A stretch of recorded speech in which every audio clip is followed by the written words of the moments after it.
हाँ जी, सारिਆਂ ਦਾ ਮੇਰੇ ਪ੍ਰੈਸ ਵਾਲੇ ਭਰਾਵਾਂ ਦਾ ਬਹੁਤ-ਬਹੁਤ ਅੱਜ ਧੰਨਵਾਦ। ਅੱਜ ਅਸੀਂ ਇੱਕ ਬਹੁਤ ਅਹਿਮ ਮੁੱਦੇ ਵਾਸਤੇ ਇੱਥੇ ਇਕੱਠੇ ਹੋਏ ਹਾਂ। ਸਾਰੇ ਸਾਡੀ ਆਮ ਆਦਮੀ ਪਾਰਟੀ ਦਸੂਹਾ ਦੀ ਸਾਰੀ ਟੀਮ ਸ਼ਹਿਰ ਦੀ ਇੱਥੇ ਬੈਠੀ ਹੈ।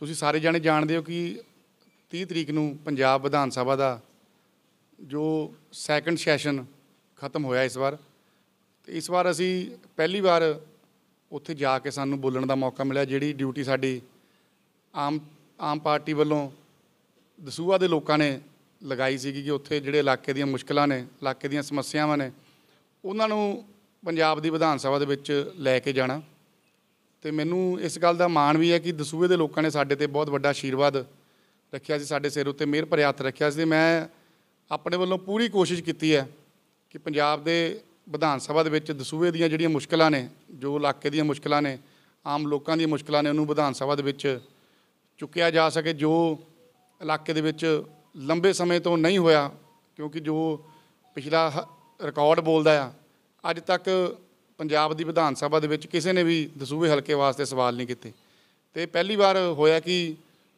ਦਸੂਹੇ ਹਲਕੇ ਦੇ ਸਵਾਲ ਪੰਜਾਬ ਦੀ ਵਿਧਾਨ ਸਭਾ ਦੇ ਵਿੱਚ ਚੁੱਕੇ ਗਏ ਨੇ। ਅਤੇ ਸਾਨੂੰ ਇਸ ਗੱਲ ਦਾ ਮਾਣ ਵੀ ਹੈ ਕਿ ਅਸੀਂ ਆਮ ਆਦਮੀ ਪਾਰਟੀ ਦੇ ਮੈਂਬਰ ਹਾਂ, ਅਤੇ ਆਮ ਆਦਮੀ ਪਾਰਟੀ ਨੇ ਸਾਨੂੰ ਜੇ ਮੌਕਾ ਦਿੱਤਾ ਟਿਕਟ ਦੇ ਕੇ ਅਤੇ ਵਿਧਾਨ ਸਭਾ ਦੇ ਵਿੱਚ ਭੇਜਿਆ, ਅਤੇ ਅਸੀਂ ਲੋਕਾਂ ਦੀ ਆਵਾਜ਼ ਬਣ ਕੇ ਵਿਧਾਨ ਸਭਾ ਦੇ ਵਿੱਚ ਜਾ ਕੇ ਲੋਕਾਂ ਦੀ ਆਵਾਜ਼ ਰੱਖੀ ਹੈ। ਸੋ ਸਭ ਤੋਂ ਜਿਹੜਾ ਅਹਿਮ ਇਸ਼ੂ ਸੀਗਾ, ਜੋ ਲੰਬੇ ਸਮੇਂ ਦੀ ਦਸੂਹੇ ਦੇ ਲੋਕਾਂ ਦੀ ਮੰਗ ਸੀਗੀ ਕਿ ਦਸੂਹੇ ਨੂੰ ਜ਼ਿਲ੍ਹਾ ਬਣਾਇਆ ਜਾਵੇ।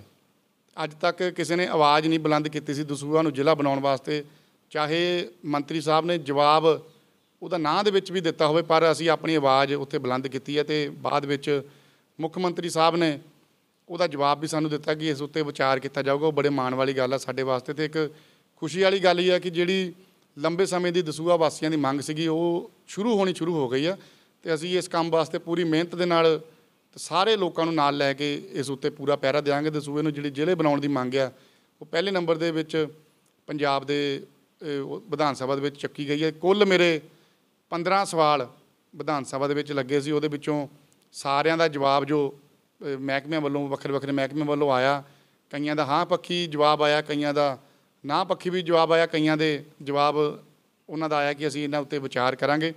ਜ਼ਿਲ੍ਹਾ ਬਣਾਉਣ ਵਾਲਾ ਸਾਡਾ ਪਹਿਲਾ ਸਵਾਲ ਸੀ। ਦੂਸਰੇ ਨੰਬਰ 'ਤੇ ਜੋ ਸਾਡੇ ਸਕੂਲਾਂ ਦੇ ਵਿੱਚ ਜੋ ਹਾਲਾਤ ਕਈ ਸਕੂਲਾਂ ਦੇ ਬਹੁਤ ਮਾੜੇ ਆ, ਉਹਨਾਂ ਦਾ ਸਵਾਲ ਚੁੱਕਿਆ ਗਿਆ। ਕੰਢੀ ਦੇ ਇਲਾਕੇ 'ਚ ਸਕੂਲਾਂ ਦੇ ਹਾਲਾਤਾਂ ਦੀ ਬਿਲਡਿੰਗ ਦੀ ਹਾਲਾਤ ਬਹੁਤ ਮਾੜੀ ਸੀ। ਉਹਦੇ ਬਾਰੇ ਐਜੂਕੇਸ਼ਨ ਮਿਨਿਸਟਰ ਨੇ ਸਾਨੂੰ ਜ਼ਰੂਰ ਉਹਦਾ ਜਵਾਬ ਦਿੱਤਾ ਹੈ ਕਿ ਜਲਦੀ ਜਿਹੜੇ ਸਕੂਲ ਹੈਗੇ ਨੇ ਉਹਨਾਂ ਦੀ ਲਿਸਟ ਮੰਗਾ ਕੇ ਉਹਨਾਂ ਨੂੰ ਠੀਕ ਕੀਤਾ ਜਾਊਗਾ। ਤੀਸਰੇ ਨੰਬਰ 'ਤੇ ਇੱਕ ਬੜੀ ਵੱਡੀ ਮੰਗ ਸੀ ਸਾਡੇ ਜੋ ਕਿਸਾਨ ਭਰਾ ਸੀ ਜਾਂ ਜ਼ਿਮੀਂਦਾਰ ਭਰਾ ਸੀਗੇ ਜਾਂ ਹੋਰ ਕਮਿਊਨਿਟੀ ਦੇ ਲੋਕ ਸੀਗੇ ਕਿ ਵੈਟਰਨਰੀ ਹੋਸਪਿਟਲ ਜਿਹੜੇ ਆ ਉਹਨਾਂ ਦੀ ਹਾਲਾਤ ਬਹੁਤ ਮਾੜੀ ਸੀਗੀ। ਅਤੇ ਜਿਹੜੀ ਵੈਟਰਨਰੀ ਹੋਸਪਿਟਲ ਦੇ ਵਿੱਚ ਪੋਸਟਾਂ ਨੇ ਖਾਲੀ ਨੇ, ਸਟਾਫ ਦੀ ਕਮੀ ਸੀ, ਉਹਦਾ ਜਵਾਬ ਵੀ ਸਾਨੂੰ ਬੜਾ ਵਧੀਆ ਮਿਲਿਆ ਕਿ ਬਹੁਤ ਜਲਦ ਜਿਹੜੀਆਂ ਇੱਥੇ 20 ਅਸਾਮੀਆਂ ਨੇ 10 ਭਰੀਆਂ ਹੋਈਆਂ ਨੇ, 10 ਅਸਾਮੀਆਂ ਦਸੂਹੇ ਦੇ ਵੈਟਰਨਰੀ ਹੋਸਪਿਟਲਾਂ ਦੇ ਵਿੱਚ ਭਰੀਆਂ ਜਾਣਗੀਆਂ। ਵੀ ਇੱਕ ਬੜੀ ਵੱਡੀ ਮੰਗ ਸੀਗੀ ਲੋਕਾਂ ਦੀ, ਉਹ ਉੱਥੇ ਆਪਾਂ ਚੁੱਕੀ ਹੈ।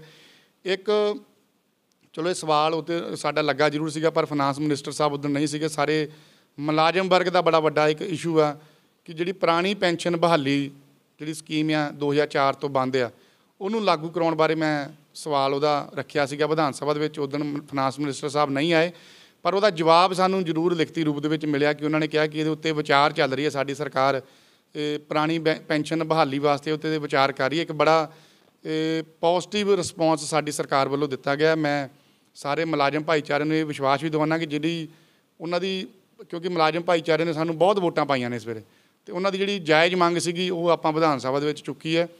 ਉਸ ਤੋਂ ਬਾਅਦ ਕੰਢੀ ਏਰੀਆ ਨੂੰ ਟੂਰਿਜ਼ਮ ਬਣਾਉਣ ਦਾ ਇੱਕ ਸਵਾਲ ਆਪਾਂ ਪੁੱਛਿਆ ਸੀਗਾ ਮੰਤਰੀ ਸਾਹਿਬ ਦੇ ਕੋਲੋਂ, ਸਪੀਕਰ ਸਾਹਿਬ ਦੇ ਥਰੂ, ਅਤੇ ਉਹਨਾਂ ਨੇ ਵੀ ਇਹ ਜਵਾਬ ਦਿੱਤਾ ਸੀਗਾ ਕਿ ਆਉਣ ਵਾਲੇ ਸਮੇਂ ਦੇ ਵਿੱਚ ਸਾਡੀ ਸਰਕਾਰ ਟੂਰਿਜ਼ਮ ਨੂੰ ਉਤਸ਼ਾਹਿਤ ਕਰ ਰਹੀ ਹੈ। ਇਹ ਬੜਾ ਇੱਕ ਪੋਜ਼ੀਟਿਵ ਸਾਈਨ ਆ ਸਾਡੇ ਵਾਸਤੇ ਕਿ ਕੰਢੀ ਦੇ ਇਲਾਕੇ ਨੂੰ ਜੇ ਆਪਾਂ ਬਿਹਤਰ ਬਣਾਉਣਾ ਹੈ, ਕੰਢੀ ਦੇ ਇਲਾਕੇ ਨੂੰ ਸੁਧਾਰ ਕਰਨਾ ਹੈ, ਅਤੇ ਉਹ ਟੂਰਿਜ਼ਮ ਪਲੇਸ ਬਣਾਉਣਾ ਬਹੁਤ ਜ਼ਰੂਰੀ ਹੈ। ਅਤੇ ਮੈਨੂੰ ਉਮੀਦ ਹੈ ਕਿ ਇਹ ਬਹੁਤ ਜਲਦੀ ਸਾਡੇ ਇੱਥੇ ਵੀ ਕੰਮ ਸ਼ੁਰੂ ਹੋਵੇਗਾ। ਉਸ ਤੋਂ ਬਾਅਦ ਜਿਹੜੇ ਕਮਾਈ ਦੇਵੀ ਸਾਡਾ ਹੋਸਪਿਟਲ ਆ, ਉਹਦੇ ਵਿੱਚ ਸਟਾਫ ਦੀ ਕਮੀ ਨੂੰ ਲੈ ਕੇ ਸਵਾਲ ਕੀਤਾ ਗਿਆ। ਉਹਦਾ ਜਵਾਬ ਵੀ ਸਾਨੂੰ ਆਇਆ ਕਿ ਜਲਦੀ ਜਿਹੜੀਆਂ ਪੋਸਟਾਂ ਖਾਲੀ ਨੇ ਉਹਨੂੰ ਭਰਿਆ ਜਾਊਗਾ, ਤਾਂ ਜੋ ਜਿਹੜਾ ਸਾਡਾ ਇਲਾਜ ਕੰਢੀ ਦੇ ਵਿੱਚ ਇੱਕ ਸਭ ਤੋਂ ਵੱਡੀ ਮੁਸ਼ਕਿਲ ਹੈ ਇਲਾਜ ਦੀ, ਉਹ ਉੱਥੇ ਇਲਾਜ ਲੋਕਾਂ ਨੂੰ ਮਿਲਿਆ ਕਰੂਗਾ। ਉਸ ਤੋਂ ਬਾਅਦ ਇੱਕ ਸਵਾਲ ਜਿਹੜੀ ਕੰਢੀ ਦੇ ਵਿੱਚ, ਕੰਢੀ ਏਰੀਆ ਦੇ ਵਿੱਚ ਸਾਡੇ ਬੱਸ ਟਰਾਂਸਪੋਰਟ ਦੀ ਸਮੱਸਿਆ, कि ਬੱਸਾਂ ਜਿਹੜੀਆਂ ਕਈ ਰੂਟ ਬੰਦ ਨੇ ਜਾਂ ਨਵੀਆਂ ਬੱਸਾਂ ਚਲਾਉਣ ਬਾਰੇ ਮੰਤਰੀ ਸਾਹਿਬ ਨੇ ਜਵਾਬ ਦਿੱਤਾ ਕਿ 15 ਦਿਨਾਂ ਦੇ ਵਿੱਚ ਕਮੇਟੀ ਬਣਾ ਕੇ ਜਿਹੜੇ ਰੂਟ ਬੰਦ ਨੇ ਉਹ ਰੂਟ ਚਲਾਏ ਜਾਣਗੇ ਅਤੇ ਜਿਹੜੀ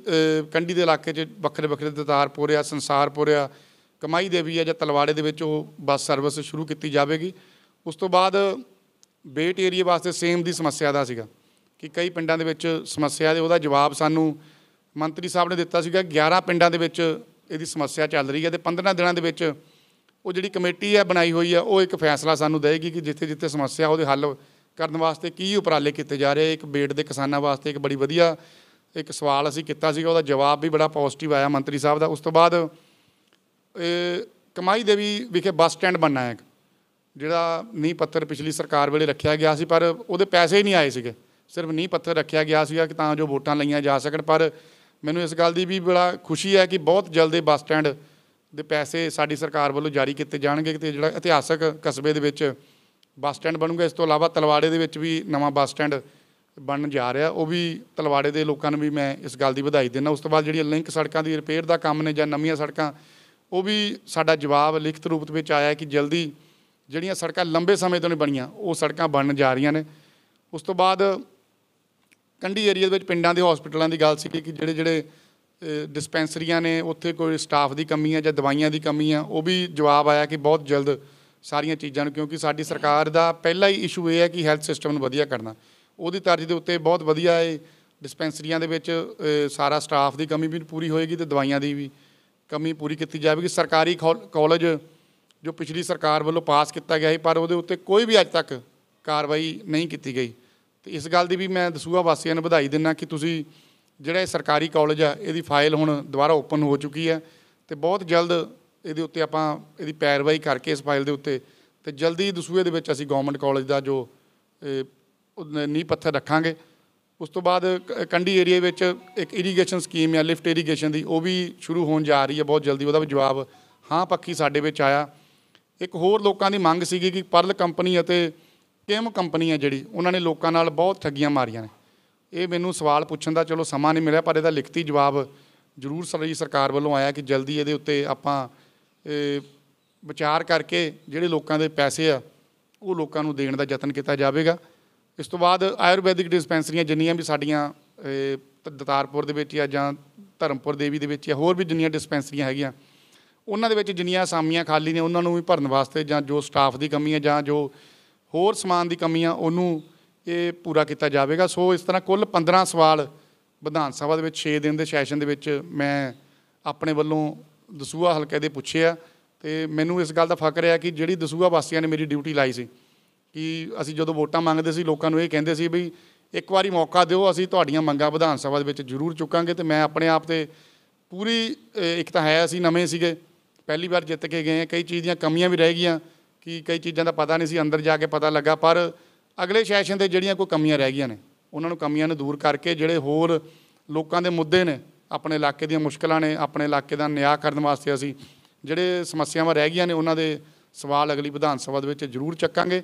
ਅਤੇ ਲੋਕਾਂ ਨੂੰ ਮੈਂ ਇਹ ਯਕੀਨ ਦੇਣਾ ਆਪਣੇ ਇਲਾਕੇ ਵਾਸੀਆਂ ਨੂੰ ਕਿ ਜਿਹੜੀ ਉਮੀਦ ਨਾਲ ਤੁਸੀਂ ਸਾਨੂੰ ਵੋਟ ਪਾਈ ਆ, ਕਿਉਂਕਿ ਲੋਕ ਸਾਨੂੰ ਹੁਣ ਫੋਨ ਕਰਕੇ ਵਧਾਈ ਦਿੰਦੇ ਆ ਵੀ ਸਾਨੂੰ ਲੱਗਦਾ ਕਿ ਅਸੀਂ ਸਹੀ ਜਗ੍ਹਾ ਵੋਟ ਪਾਈ ਆ, ਅਤੇ ਮੈਂ ਲੋਕਾਂ ਨੂੰ ਵਿਸ਼ਵਾਸ ਦਿਵਾਉਣਾ ਕਿ ਜਿਹੜੀ ਉਮੀਦ ਨਾਲ ਤੁਸੀਂ ਵੋਟ ਪਾਈ ਆ ਤੁਹਾਡੀ ਉਮੀਦ 'ਤੇ ਅਸੀਂ ਪੂਰੇ ਖਰੇ ਉਤਰਨ ਦਾ ਯਤਨ ਕਰਾਂਗੇ ਅਤੇ ਆਪਣੇ ਇਲਾਕੇ ਦੀਆਂ ਮੁਸ਼ਕਿਲਾਂ ਨੂੰ ਪੰਜਾਬ ਦੀ ਵਿਧਾਨ ਸਭਾ ਦੇ ਵਿੱਚ ਚੁੱਕਣ ਦਾ ਯਤਨ ਕਰਾਂਗੇ। ਜਿਹੜੀ ਡਿਊਟੀ ਤੁਸੀਂ ਸਾਡੀ ਵਿਧਾਨ ਸਭਾ ਦੇ ਵਿੱਚ ਇੱਕ MLA ਦੀ ਜਿਹੜੀ ਡਿਊਟੀ ਹੈ ਉਹ ਅਸੀਂ ਆਪਣੀ ਬਖੂਬੀ ਨਿਭਾਵਾਂਗੇ ਜੀ।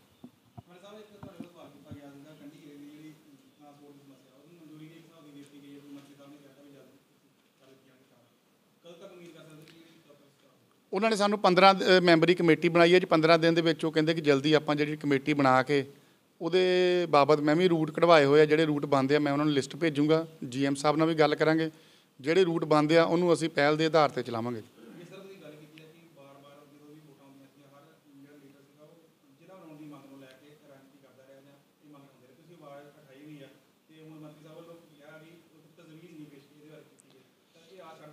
ਨਹੀਂ, ਬਿਲਕੁਲ ਆਸ ਨਹੀਂ ਛੱਡਣੀ ਚਾਹੀਦੀ ਜੀ। ਅਜੇ ਤਾਂ ਚਲੋ ਜਦੋਂ ਆਪਾਂ ਪਹਿਲੀ ਵਾਰੀ ਸਵਾਲ ਕਿਸੇ ਨੂੰ ਪੁੱਛਦੇ ਹਾਂ, ਜਦੋਂ ਪਹਿਲਾਂ ਕਿਸੇ ਨੇ ਪੁੱਛਿਆ ਹੀ ਨਹੀਂ ਤਾਂ ਉਹ ਤੁਹਾਨੂੰ ਜਵਾਬ ਵੀ ਕਿੱਦਾਂ ਦੇ ਸਕਦੇ ਸੀਗੇ।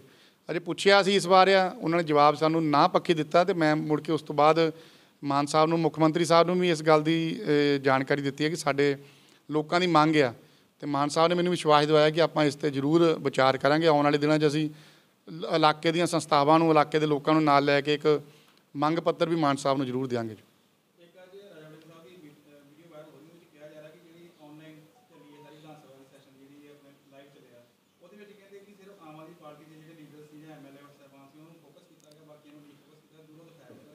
ਨਹੀਂ, ਇੱਦਾਂ ਦੀ ਕੋਈ ਗੱਲ ਨਹੀਂ ਗੀ।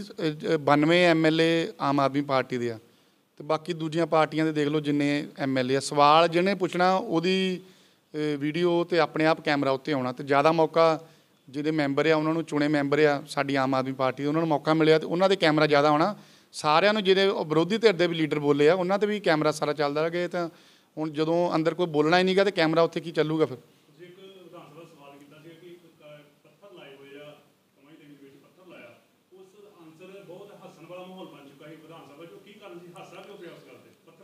ਹੱਸਣ ਵਾਲਾ ਮਾਹੌਲ ਨਹੀਂ ਸੀਗਾ। ਅਸੀਂ ਤਾਂ ਕਿਹਾ ਸੀ ਵੀ ਜਿਨ੍ਹਾਂ ਨੇ, ਮੰਤਰੀ ਸਾਹਿਬ ਨੇ ਕਿਹਾ ਜੀ ਅਜੇ ਪੈਸੇ ਨਹੀਂ ਇਹਦੇ ਰਿਲੀਜ਼ ਹੋਇਆ ਕੋਈ ਵੀ, ਤੇ ਮੈਂ ਇਹ ਸਵਾਲ ਪੁੱਛਿਆ ਸੀਗਾ ਮੰਤਰੀ ਸਾਹਿਬ ਨੂੰ ਕਿ ਜੇ ਉਹਦੇ ਪੈਸੇ ਨਹੀਂ ਰਿਲੀਜ਼ ਹੋਏ ਸੀਗੇ ਤੇ ਉਹਦੇ ਪੱਥਰ ਕਿਉਂ ਲੱਗੇ ਫਿਰ, ਤੇ ਪੱਥਰ ਲਾਉਣ ਵਾਲੇ ਤੇ ਕਾਰਵਾਈ ਬਣਦੀ ਆ।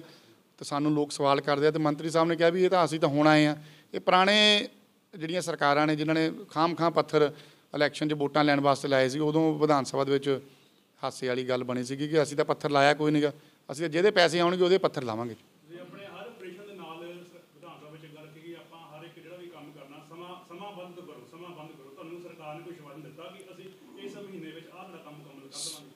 ਸਮਾਂ ਬੰਦ ਕਰਨ ਦਾ ਮਤਲਬ ਇਹ ਹੈ ਕਿ ਜਿਹੜਾ ਵਿਧਾਨ ਸਭਾ ਵਿੱਚ ਸਵਾਲ ਪੁੱਛਿਆ ਜਾਊਗਾ ਉਹ ਟਾਈਮ ਬਾਉਂਡ ਹੋਊਗਾ। ਤੇ ਅਸੀਂ ਵੀ ਇਹੀ ਮੰਗ ਕਰਦੇ ਸੀਗੇ ਕਿ ਸਾਡੇ ਸਵਾਲ ਜਿਹੜੇ ਲੋਕਾਂ ਦੀ ਮੰਗਾਂ ਨੇ, ਬੜੀ ਮੁਸ਼ਕਿਲ ਨਾਲ ਅਸੀਂ ਸਵਾਲ ਪੁੱਟ ਕਰਦੇ ਹਾਂ, ਲੋਕ ਸਾਡੇ 'ਤੇ ਵਿਸ਼ਵਾਸ ਕਰਕੇ ਲੋਕਾਂ ਨੇ ਸਾਨੂੰ ਭੇਜਿਆ ਤੇ ਲੋਕਾਂ ਨੂੰ ਉਮੀਦ ਹੁੰਦੀ ਹੈ ਕਿ ਜਿਹੜੇ ਸਵਾਲ ਸਾਡੇ ਵਿਧਾਇਕ ਨੇ ਪੁੱਛੇ ਆ ਉਹ ਸਮਾਂ ਬੰਦ ਹੋਣੇ ਚਾਹੀਦੇ ਆ। ਤੇ ਅਸੀਂ ਵੀ ਮੰਤਰੀ ਸਾਹਿਬ ਨੂੰ ਅੱਗੇ ਮੰਗ ਰੱਖਦੇ ਹਾਂ ਕਿ ਸਮਾਂ ਬੰਦ ਹੋਣੇ ਚਾਹੀਦੇ ਆ। ਤੇ ਸਾਰੇ ਮੰਤਰੀਆਂ ਨੇ ਸਾਨੂੰ ਵਿਸ਼ਵਾਸ ਦਿਵਾਇਆ ਕਿ ਜਿਹੜੇ ਵੀ ਕੰਮ ਆਪਾਂ ਕਹੇ ਆ ਉਹ ਸਮਾਂ ਬੰਦ ਹੋਣਗੇ।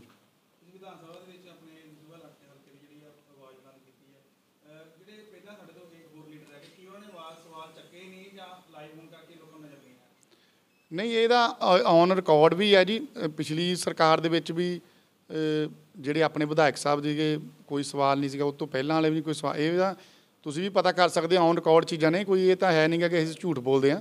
ਜੇ ਆ ਮੈਂ 15 ਸਵਾਲ ਪੁੱਛੇ ਆ ਤੇ ਔਨ ਰਿਕਾਰਡ ਨੇ, ਇਹ ਸਾਰਾ ਇਹਨਾਂ ਦਾ ਬਾਇਓਡਾਟਾ ਇਹਨਾਂ ਦਾ ਸਾਡੇ ਹੱਥ 'ਚ ਆ। ਸਾਰੇ ਇਹਨਾਂ ਦਾ ਜਵਾਬ ਸਾਨੂੰ ਰਿਟਨ ਦੇ ਵਿੱਚ ਆਉਣਾ ਆ। ਸੋ ਪਿਛਲੀਆਂ ਸਰਕਾਰਾਂ ਦੇ ਵਿਧਾਇਕਾਂ ਨੇ ਪੁੱਛਿਆ ਹੀ ਕੁਛ ਨਹੀਂਗਾ। ਜੇ ਪੁੱਛਿਆ ਹੁੰਦਾ ਤੇ ਇੰਨੇ ਸਵਾਲ ਸਾਨੂੰ ਪੁੱਛਣ ਦਾ ਮੌਕਾ ਨਾ ਮਿਲਦਾ।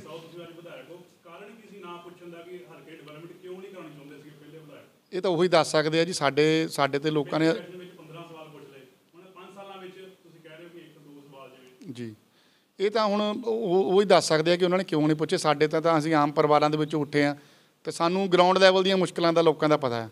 ਤੇ ਜਦੋਂ ਅਸੀਂ ਪਿੰਡਾਂ 'ਚ ਜਾਂਦੇ ਸੀ ਲੋਕਾਂ ਨੂੰ ਅਸੀਂ ਇਹੀ ਵਿਸ਼ਵਾਸ ਦਿਵਾਉਂਦੇ ਸੀ ਵੀ ਅਸੀਂ ਬੋਲਾਂਗੇ ਤੁਹਾਡੇ ਹੱਕਾਂ ਵਾਸਤੇ, ਤੇ ਜੋ ਸਾਡੀ ਡਿਊਟੀ ਬਣਦੀ ਸੀ ਅਸੀਂ ਆਪਣੀ ਨਿਭਾਈ ਹੈ।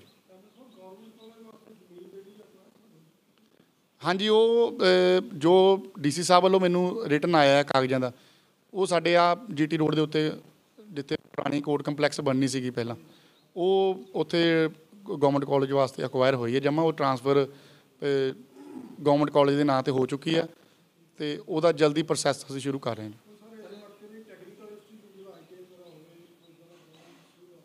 ਬਿਲਕੁਲ, ਇਹਦੀ ਵੀ ਅਗਲੀ ਵਾਰੀ ਮੰਗ ਕਰਾਂਗੇ। ਜਿੰਨੇ ਕਿ ਮੇਰੇ ਕੋਈ ਸਵਾਲ ਸੀਗੇ ਉਹ ਮੈਂ ਪੁੱਛੇ ਆ। ਜਿਹੜੇ ਹੋਰ ਸਾਡੇ ਤੁਸੀਂ ਵੀ ਸਾਨੂੰ ਜਾਣਕਾਰੀ ਦੇਣੀ ਆ, ਇਲਾਕੇ ਦੇ ਲੋਕ ਵੀ ਸਾਨੂੰ ਦੱਸਣਗੇ ਕਿ ਆਹ ਚੀਜ਼ਾਂ ਰਹਿੰਦੀਆਂ ਨੇ, ਆਪਾਂ ਉਹਨੂੰ ਪੁੱਛਾਂਗੇ ਜੀ।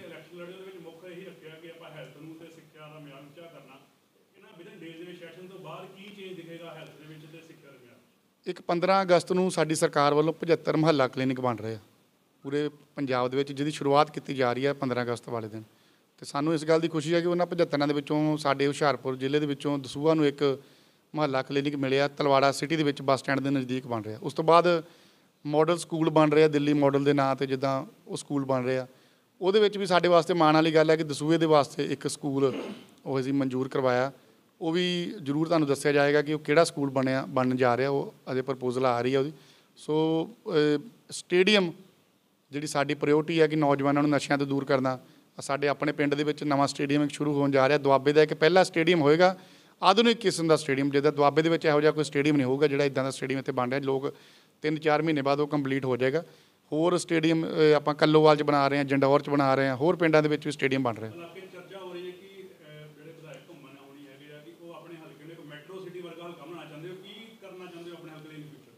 ਇਹ ਸਾਡਾ ਆਪਣਾ ਪਰਿਵਾਰ ਆ ਜੀ। ਜਦੋਂ ਅਸੀਂ ਛੋਟੀਆਂ ਇਲੈਕਸ਼ਨਾਂ ਲੜਦੇ ਸੀਗੇ ਵਾਰਡ ਦੇ ਵਿੱਚ, ਉਹ ਵੀ ਸਾਡਾ ਆਪਣਾ ਪਰਿਵਾਰ ਹੁੰਦਾ ਸੀ। ਜਦੋਂ MC ਹੁੰਦਿਆਂ ਹੋਇਆਂ ਵੀ ਅਸੀਂ ਆਪਣੀ ਵਾਰਡ ਦੇ ਕੰਮ ਕਰਵਾਏ ਨੇ। ਉਹ ਪਰਿਵਾਰਕ ਤੌਰ 'ਤੇ ਅਸੀਂ ਲੋਕਾਂ ਦੇ ਵਿੱਚ ਵਿਚਰੇ ਹਾਂ। ਹੁਣ ਸਾਡੀ ਜਿਹੜੀ ਸੀਮਾ ਵੱਧ ਗਈ ਆ। ਦਸੂਹਾ ਹਲਕਾ ਹੁਣ ਸਾਡਾ ਪਰਿਵਾਰ ਆ, ਕੰਢੀ ਦਾ ਇਲਾਕਾ ਸਾਡਾ ਆਪਣਾ ਪਰਿਵਾਰ ਆ, ਬੇਟ ਦਾ ਇਲਾਕਾ ਸਾਡਾ ਆਪਣਾ ਪਰਿਵਾਰ ਆ। ਅਤੇ ਬਹੁਤ ਜਿਹੜੀ ਮੇਰੇ ਮਨ ਦੇ ਵਿੱਚ ਆ ਜਾਂ ਸਾਡੀ ਟੀਮ ਦੇ ਮਨ ਦੇ ਵਿੱਚ ਆ ਕਿ ਆਪਣੇ ਹਲਕੇ ਨੂੰ ਆਪਾਂ ਸਾਰੇ ਹਲਕਿਆਂ ਨਾਲੋਂ ਵਧੀਆ ਹਲਕਾ ਬਣਾਉਣਾ, ਅਤੇ ਉਹਨੂੰ ਗਰਾਊਂਡ ਲੈਵਲ ਦੇ ਉੱਤੇ ਉਸ ਚੀਜ਼ ਨੂੰ ਅਸੀਂ ਲੈ ਕੇ ਆ ਰਹੇ ਹਾਂ ਜੀ।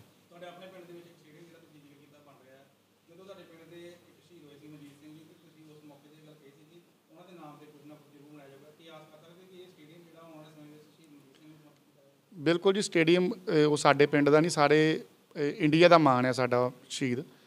ਉਹਦੀ ਜਿਹੜੀ ਕੁਰਬਾਨੀ ਦਾ ਮੁੱਲ ਅਸੀਂ ਕਦੀ ਤਾਰ ਨਹੀਂ ਸਕਦੇ। ਅਤੇ ਜਦੋਂ ਸਟੇਡੀਅਮ ਕੰਪਲੀਟ ਹੋਊਗਾ, ਸਾਰੀਆਂ ਫਾਰਮੈਲਿਟੀਆਂ ਕੰਪਲੀਟ ਹੋਣ ਤੋਂ ਬਾਅਦ ਆਪਾਂ ਜ਼ਰੂਰ ਜਿਹੜੀ ਆਪਾਂ ਗੱਲ ਕੀਤੀ ਉਹ 'ਤੇ ਪਹਿਰਾ ਦੇਵਾਂਗੇ ਜੀ।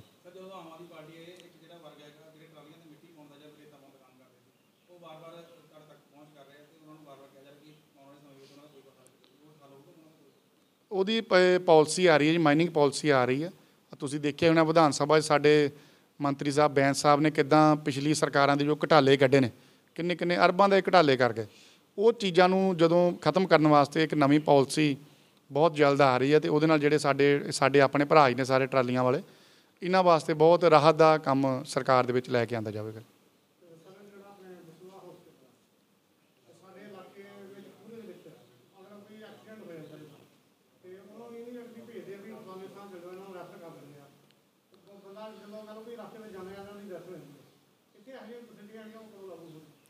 ਦੇਖੋ, ਸਾਡਾ ਜਿਹੜਾ ਦਸੂਹੇ ਦਾ ਸਿਵਲ ਹੌਸਪੀਟਲ ਸਭ ਤੋਂ ਇਲਾਕੇ ਦਾ ਵੱਡਾ ਹੌਸਪੀਟਲ ਹੈ।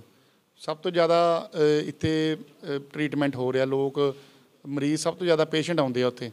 ਠੀਕ ਹੈ, ਕਈ ਕਮੀ ਪੇਸ਼ੀਆਂ ਸਰਕਾਰੀ ਹੌਸਪੀਟਲ ਦੇ ਵਿੱਚ ਹੈਗੀਆਂ ਨੇ। ਅਸੀਂ ਵੀ ਰੋਜ਼ ਜਦੋਂ ਲੋਕ ਸਾਨੂੰ ਫੋਨ ਕਰਦੇ, ਹਰ ਹਫ਼ਤੇ ਮੈਂ ਉੱਥੇ ਵਿਜ਼ਿਟ ਕਰ ਰਿਹਾ ਸਿਵਲ ਹੌਸਪੀਟਲ ਦੇ ਵਿੱਚ। ਹੁਣ ਵੀ ਅਸੀਂ ਮੰਡੇ ਫਿਰ ਜਾ ਰਹੇ ਹਾਂ। ਅਤੇ ਜਿਹੜੀਆਂ ਕਮੀਆਂ ਪੇਸ਼ੀਆਂ ਉੱਥੇ ਬਹੁਤ ਸੀਗੀਆਂ ਕਮੀਆਂ ਪੇਸ਼ੀਆਂ, ਹੌਲੀ ਹੌਲੀ ਕਰਕੇ ਦੂਰ ਕਰਨ ਜਾ ਰਹੇ ਹਾਂ, ਕਰ ਵੀ ਰਹੇ ਹਾਂ। ਅਤੇ ਜਿਹੜੀਆਂ ਰਹਿ ਵੀ ਗਈਆਂ ਹੋਣਗੀਆਂ ਉਹਨੂੰ ਅਸੀਂ ਦੂਰ ਕਰਾਂਗੇ ਜੀ।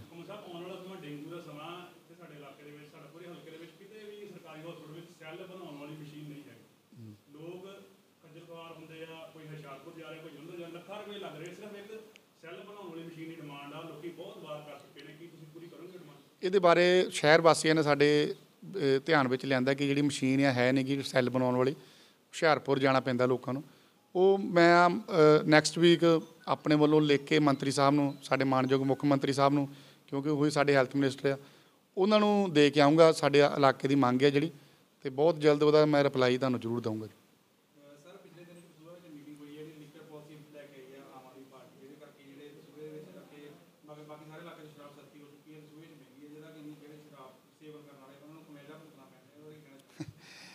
ਕੋਈ ਨਹੀਂ, ਸਾਰੇ ਠੇਕੇ ਚੜ੍ਹ ਰਹੇ ਆ, ਜਿੰਨੇ ਚੜ੍ਹ ਗਏ ਆ ਉਹ ਲਏ ਵੀ ਆ ਸਾਰਿਆਂ ਨੇ ਬੋਲੀ ਦੇ ਕੇ। ਅਤੇ ਜਿਹੜੀਆਂ ਠੇਕੇ ਰਹਿ ਗਏ ਆ ਦੁਬਾਰਾ ਉਹਦੀ ਬੋਲੀ ਹੋਊਗੀ ਅਤੇ ਦੁਬਾਰਾ ਚੜ੍ਹ ਜਾਣਗੇ। ਕੋਈ ਗੱਲ ਨਹੀਂ, ਬਾਕੀ ਮੈਨੂੰ ਤਾਂ ਪਤਾ ਨਹੀਂ ਹੁਣ ਕਿ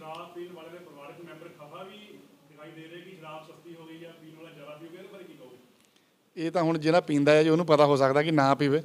ਅਸੀਂ ਤਾਂ ਸਾਡੇ 'ਚ ਤਾਂ ਕੋਈ ਪੀਂਦਾ ਨਹੀਂ ਗਾ। ਅਤੇ ਜਿਹੜੇ ਪੀਂਦੇ ਆ ਉਹਨਾਂ ਨੂੰ ਵੀ ਇਹੀ ਬੇਨਤੀ ਹੈ ਕਿ ਨਾ ਪੀਆ ਕਰੋ। ਕੋਈ ਗੱਲ ਨਹੀਂ, ਪਾਲਿਸੀਆਂ ਤਾਂ ਬਣਦੀਆਂ ਰਹਿਣੀਆਂ, ਸਸਤੀ ਹੁੰਦੀ ਰਹਿਣੀ, ਮਹਿੰਗੀ ਹੋਣੀ ਹੈ।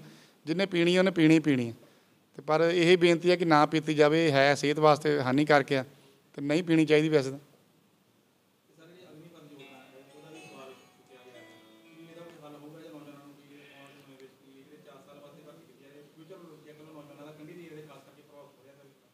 ਇਹ ਇੱਕ ਬਹੁਤ ਗਲਤ ਸਟੈਪ ਸੈਂਟਰ ਦੀ ਗੌਰਮੈਂਟ ਵੱਲੋਂ ਲਿਆ ਗਿਆ ਅਤੇ ਪੰਜਾਬ ਦੀ ਵਿਧਾਨ ਸਭਾ ਦੇ ਵਿੱਚ ਉਹਦੇ ਅਗੇਂਸਟ ਮਤਾ ਵੀ ਪਾਇਆ ਗਿਆ ਕਿ ਇਹਨੂੰ ਰੱਦ ਕਰਨਾ ਚਾਹੀਦਾ। ਜਿਹੜਾ ਗਲਤ ਫੈਸਲਾ ਸੈਂਟਰ ਦੀ ਗੌਰਮੈਂਟ ਨੇ, ਮਾਣਯੋਗ ਮੋਦੀ ਸਾਹਿਬ ਨੇ ਲਿਆ, ਅਤੇ ਸਿਰਫ 2 MLA BJP ਦੇ ਜੋ MLA ਆ ਉਹਨਾਂ ਨੇ ਇਹਦੇ ਹੱਕ ਦੇ ਵਿੱਚ ਵੋਟ ਪਾਈ। ਬਾਕੀ ਸਾਰੇ MLA ਨੇ ਇਹਦੇ ਅਗੇਂਸਟ ਕਿ ਇਹ ਨਹੀਂ ਲਾਗੂ ਹੋਣਾ ਚਾਹੀਦਾ ਕਾਨੂੰਨ, ਉਹਦੇ ਵੋਟ ਪਾਈ ਹੈ। ਬੜੀ ਮਾੜੀ ਗੱਲ ਹੈ। ਆਪਾਂ ਵੀ ਮੋਦੀ ਸਾਹਿਬ ਨੂੰ ਇਹ ਅਪੀਲ ਕਰਦੇ ਹਾਂ ਕਿ ਜਿੱਦਾਂ ਇਹੋ ਜਿਹੇ ਗਲਤ ਸਟੈਪ ਨਹੀਂ ਲੈਣੇ ਚਾਹੀਦੇ। ਸਾਡਾ ਕੰਢੀ ਦਾ ਇਲਾਕਾ ਜ਼ਿਆਦਾ ਆਰਮੀ 'ਤੇ ਡਿਪੈਂਡ ਆ, ਉਹਨਾਂ ਵੱਲ ਖਿਆਲ ਕਰਕੇ ਇਹੋ ਜਿਹੇ ਜਿਹੜੇ ਫੈਸਲੇ ਉਹਨੂੰ ਵਾਪਸ ਲੈਣਾ ਚਾਹੀਦਾ।